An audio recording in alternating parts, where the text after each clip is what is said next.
have to bring my lower lip upwards to notice it properly, but it does look like I have a permanent, small piece of food stuck to my chin.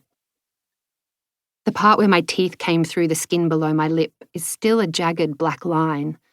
For some reason it stayed black, even after they removed the stitches. The pièce de résistance, the scar that lightning bolts from my ear down my cheekbone, is still very visible, though less so with my hair down like this. I pull my hair back and turn my head to one side. The sun catches the damaged cheekbone and the sides of the cuts, highlighting the crevices. Badass, I tell myself. You're a badass, scar-faced bitch. Rock that scar, you badass. I cover it back up with hair. No students outside the theatre school smoking cigarettes, leaning on bikes. Classes must be finished for the day, or, being Friday, everyone is inside watching autocours, or perhaps rehearsals for a soirée, the students in blacks, the profs with their legs crossed.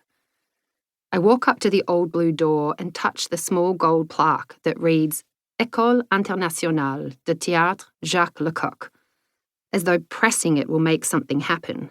Time turn back, a new world emerge. Nothing happens. It's just a plaque. I peer through a gap in the door, no movement in the walkway. I always thought I'd miss school intensely after I finished, but I hadn't, not a bit. Nostalgia implies unfinished business, or something you can't have again that you want. I had left every living, breathing scrap of myself inside that grande salle, that salle verte, those sweaty, sticky halls in front of those cutting, discerning teachers. There'd be nothing to miss. My hands tremble. Funk of plain food in my mouth, jet lag blinking me in and out of reality. Should have gone to sleep for a bit at Nadine's, like she said, though Kiki insists it's always better on arrival day to try and see it through, at least until dark. Nadine said to meet her at 6 as she hurried out the door, after meeting me on the canal and taking me up the 7 flights of stairs to her new flat, if you can call it that.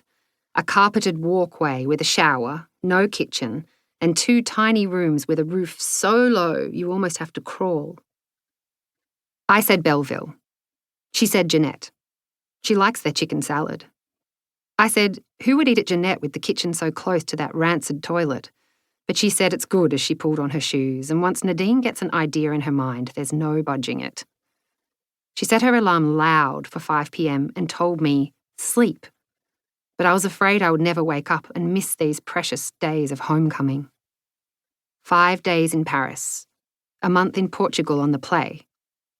Then a month's residency back here at the Recollet, my old home, thanks to the sponsorship Murray France secured for the play from the Ville de Paris. Enough time to find a new flat before la rentrée, a little place of my own, even a chambre de bonne. I lay on Nadine's mattress and took her ibuprofen and took in her world. It felt good to be back, but not quite, yet. Things of mine were scattered through the place amongst hers, my blue vase, my green fern, my red chair, my throne. The thought of my things having a life in Paris without me was disconcerting. I tried not to be nostalgic about them. Couldn't sleep. I got up, showered, put on clothes, took them off, pulled on a green dress of Nadine's from a pile at the end of the bed, and wound my thick, brown winter scarf around my neck until it was comfortably tight. Then I walked carefully down her slippery stairs and out along the Quai de Jemappe, over the Bridge of Atmosphere, and up past the Recollet. Thought of going in and saying hello to Chantal, decided not yet, and cut down the alleys towards the boulevard, taking my time, looking up.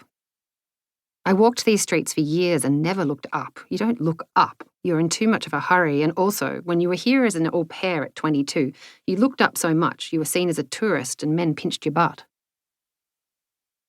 On the corner of Chateau d'Eau and Strasbourg, I stopped at Kiki's tree, the artwork she pointed out once that I'd passed 1,000 times without noticing. Kiki always looked up. She never graduated from tourist and was not about to let some butt-pinching dick ruin her moment.